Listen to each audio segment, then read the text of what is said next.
Thank you.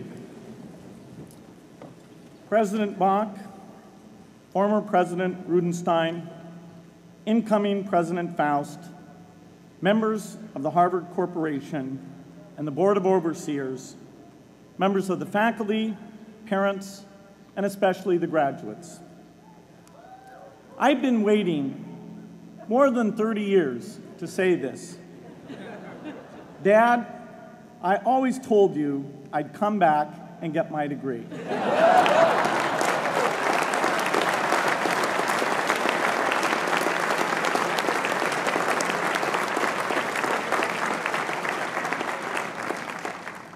I want to thank Harvard for this honor. I'll be changing my job next year, and it will be nice to finally have a college degree on my resume. I applaud the graduates for taking a much more direct route to your degrees. For my part, I'm just happy that the Crimson called me Harvard's most successful dropout. I guess that makes me valedictorian of my own special class. I did the best of everyone who failed. But I also want to be recognized as the guy who got Steve Ballmer to drop out of business school.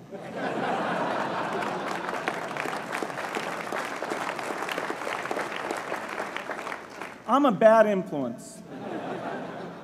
That's why I was invited to speak at your graduation. If I'd spoken at your orientation, fewer of you might be here today.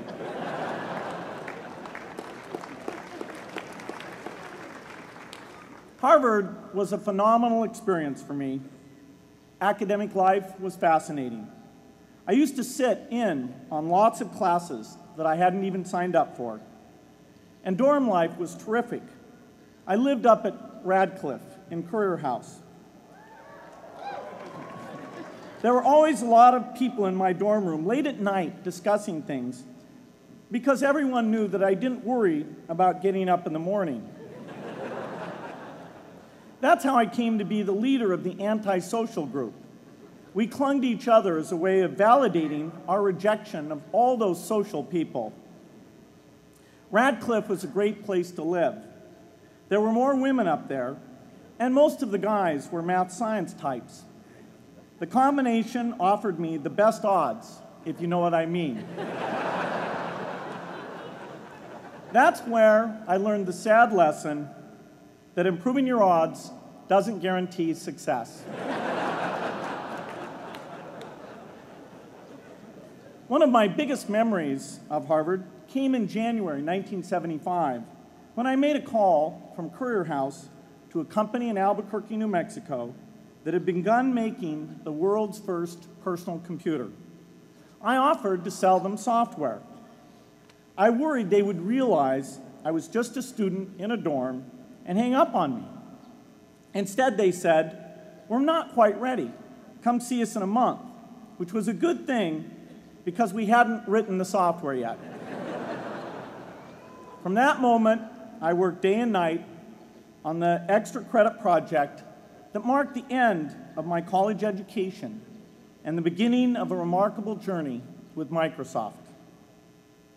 What I remember above all about Harvard was being in the midst of so much energy and intelligence. It could be exhilarating, intimidating, sometimes even discouraging, but always challenging. It was an amazing privilege, and though I left early, I was transformed by my years at Harvard, the friendships I made, and the ideas I worked on.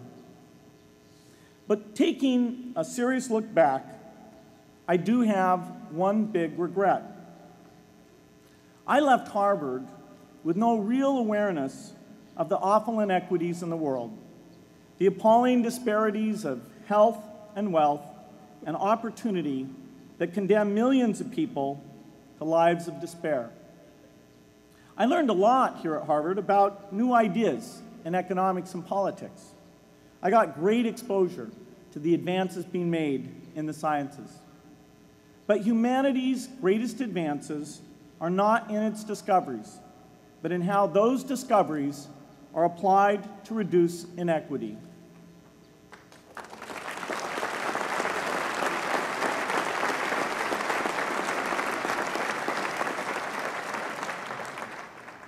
Whether through democracy, strong public education, quality health care, or broad economic opportunity, reducing inequity is the highest human achievement. I left campus knowing little about the millions of young people cheated out of educational opportunities here in this country. And I knew nothing about the millions of people living in unspeakable poverty and disease in developing countries. It took me decades to find out. You graduates came to Harvard at a different time. You know more about the world's inequities than the classes that came before. In your years here, I hope you've had a chance to think about how, in this age of accelerating technology, we can finally take on these inequities and we can solve them. Imagine, just for the sake of discussion, that you had a few hours a week and a few dollars a month to donate to a cause. And you wanted to spend that time and money where it would have the greatest impact in saving and improving lives. Where would you spend it? For Melinda and I, the challenge is the same. How can we do the most good for the greatest number with the resources we have? During our discussions on this question, Melinda and I read an article about the millions of children who are dying every year in poor countries from diseases that we had long ago made harmless in this country: measles, malaria, pneumonia, hepatitis B, yellow fever. One disease that I had never heard of, rotavirus, was killing 500,000 children each year, none of them in the United States. We were shocked. We had assumed that if millions of children were dying and they could be saved, the world would make it a priority to discover and deliver the medicines to save them. But it did not. For under $1, there were interventions that could save lives that just weren't being delivered. If you believe that every life has equal value, it's revolting to learn that some lives are seen as worth saving and others are not. We said to ourselves, this can't be true, but if it is true, it deserves to be the priority of our giving. So we began our work in the same way anyone here would begin it. We asked, how could the world let these children die? The answer is simple and harsh. The market did not reward saving the lives of these children, and governments did not subsidize it. So the children died because their mothers and fathers had no power in the market and no voice in the system. But you and I have both.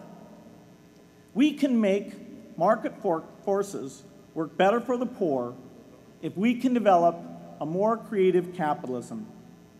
If we can stretch the reach of market forces so that more people can make a profit, or at least earn a living, serving people who are suffering from the great inequities. We can also press governments around the world to spend taxpayer money in ways that better reflect the values of the people who pay the taxes. If we can find approaches that meet the needs of the poor in ways that generate profits for business and votes for politicians, we will have found a sustainable way to reduce inequity in the world. Now, this task is open-ended. It can never be finished. But a conscious effort to answer this challenge can change the world. I'm optimistic that we can do this. But I talk to skeptics who claim there is no hope. They say, inequity has been with us since the beginning and will be with us until the end, because people just don't care. I completely disagree. I believe we have more caring than we know what to do with.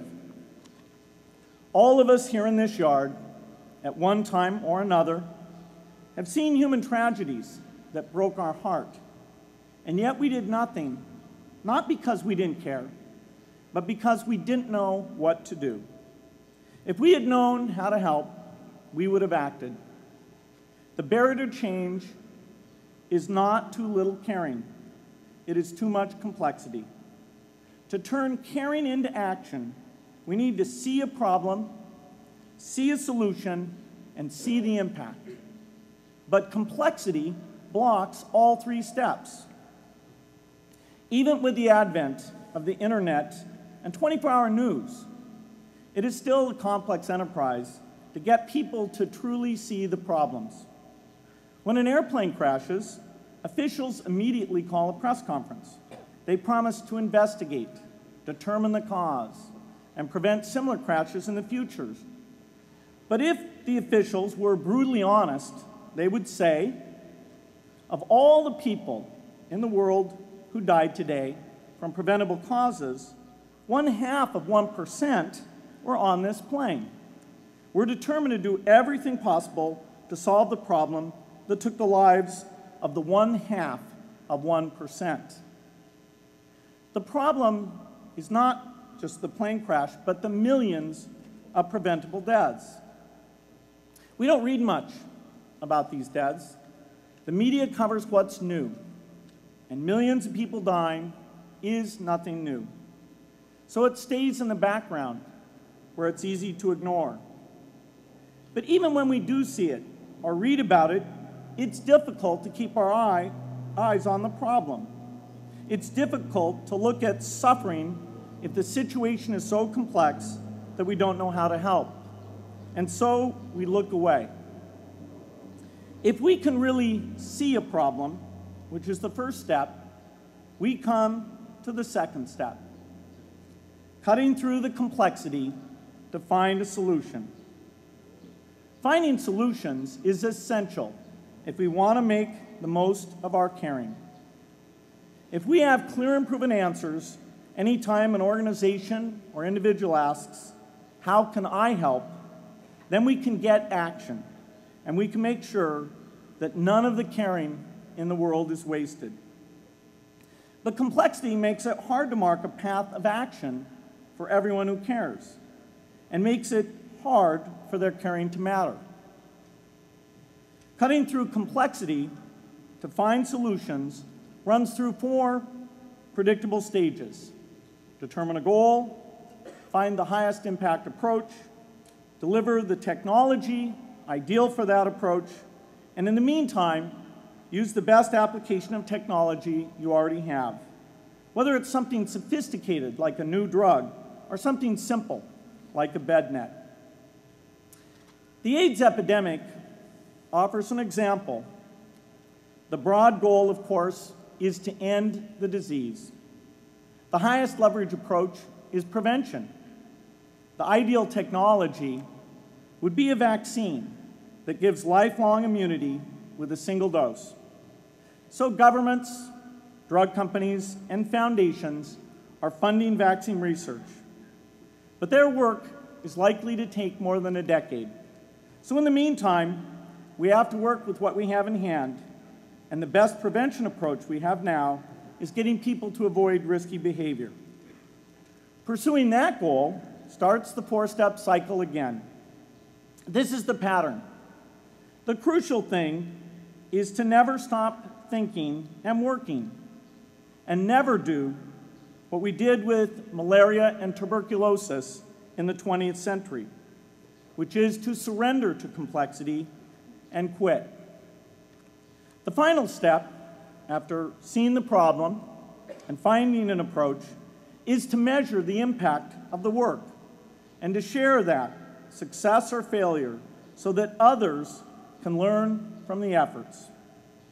You have to have the statistics, of course. You have to be able to show, for example, that a program is vaccinating millions more children. You have to be able to show, for example, a decline in the number of children dying from the diseases.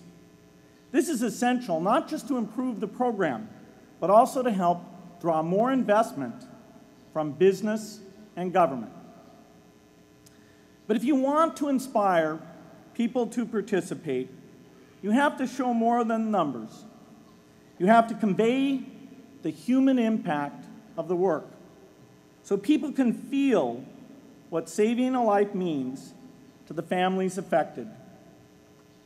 I remember going to the World Economic Forum some years back and sitting on a global health panel that was discussing ways to save millions of lives.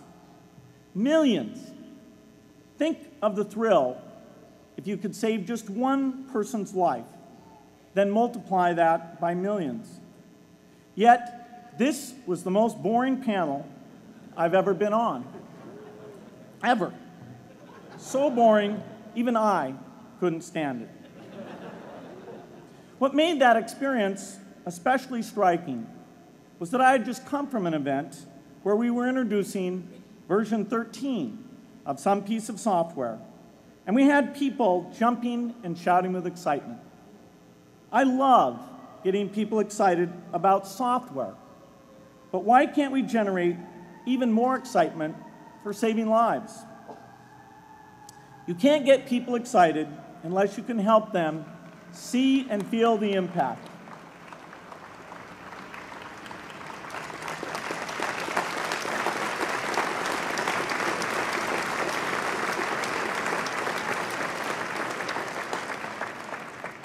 The way to do that is another complex question. Still, I'm optimistic. Yes, inequity has been with us forever, but the new tools we have to cut through complexity have not been with us forever. They are new. They can help us make the most of our caring, and that's why the future can be different from the past. The defining and ongoing innovations of this age, biotechnology, the personal computer, and the internet, give us a chance we've never had before to end extreme poverty and end death from preventable disease. 60 years ago, George Marshall came to this commencement, and he announced a plan to assist the nations of post-war Europe. He said, I quote, "I think one difficulty is that the problem is one of such enormous complexity that the very mass of facts presented to the public by press and radio make it exceedingly difficult for the man in the street to reach a clear appraisement of the situation. It is virtually impossible at this distance to grasp at all the real significance of the situation." 30 years after Marshall made his address, which was 30 years ago, as my class graduated without me, technology was emerging that would make the world smaller, more open, more visible, less distant. The emergence of low-cost personal computers gave rise to a powerful network that has transformed opportunities for learning and communicating. The magical thing about this network is not just that it collapses distance and makes everyone your neighbor. It also dramatically increases the number of brilliant minds we can bring in to work together on the same problem. And it scales up the rate of potential innovation to a staggering degree. At the same time, for every person who has access to this technology, 5 people don't. That means many creative minds are left out of this discussion. Smart people with practical intelligence and relevant experience who don't have the technology to hone their talents or contribute their ideas to the world. We need as many people as possible to gain access to this technology because these advances are triggering a revolution in what human beings can do for one another. They are making it possible, not just for national governments, but for universities, corporations, small organizations, and even individuals to see problems, see approaches, and measure the impact of their efforts to address the hunger, poverty, and desperation George Marshall spoke of 60 years ago. Members of the Harvard family, here in the yard is one of the great collections of intellectual talent in the world. For what purpose? There is no question that the faculty, the alumni, the students, and the benefactors of Harvard have used their power to improve the lives of people here and around the world. But can we do more? Can Harvard dedicate its intellect to improving the lives of people who will never even hear its name? Let me make a request of the deans and the professors, the intellectual leaders here at Harvard. As you hire new faculty, award tenure, review curriculum, and determine degree requirements, please ask yourself, should our best minds be more dedicated to solving our biggest problems? Should Harvard encourage its faculty to take on the world's worst inequities?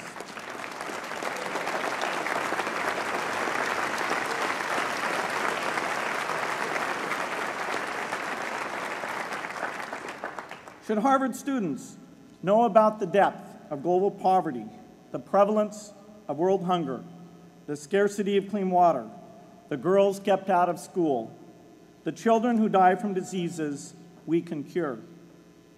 Should the world's most privileged learn about the lives of the world's least privileged? These are not rhetorical questions.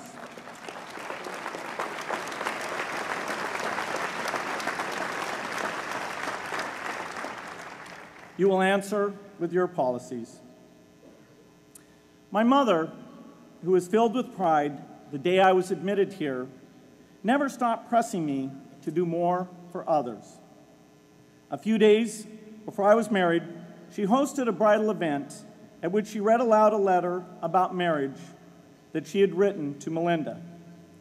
My mother was very ill with cancer at the time, but she saw one more opportunity to deliver her message, and at the close of the letter she said, "From those to whom much is given, much is expected."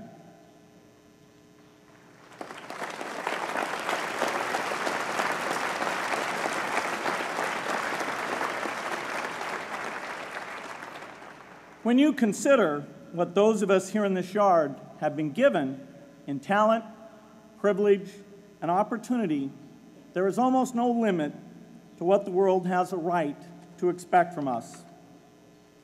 In line with the promise of this age, I want to exhort each of the graduates here to take on an issue, a complex problem, a deep inequity, and become a specialist on it. If you make it the focus of your career, that would be phenomenal. But you don't have to do that to make an impact. For a few hours every week, you can use the growing power of the internet to get informed, find others with the same interests, see the barriers, and find ways to cut through them. Don't let complexity stop you. Be activists. Take on big inequities. I feel sure it will be one of the great experiences of your lives. You graduates are coming of age in an amazing time. As you leave Harvard, you have technology that members of my class never had. You have awareness of global inequity, which we did not have. And with that awareness, you likely also have an informed conscience that will torment you if you abandon these people whose lives you could change with modest effort. You have more than we had. You must start sooner and carry on longer. And I hope you will come back here to Harvard 30 years from now and reflect on what you have done with your talent and your energy. I hope you will judge yourselves not on your professional accomplishments alone, but also on how well you have addressed the world's deepest inequities. on how well you treated people a world away who have nothing in common with you but their humanity. Good luck.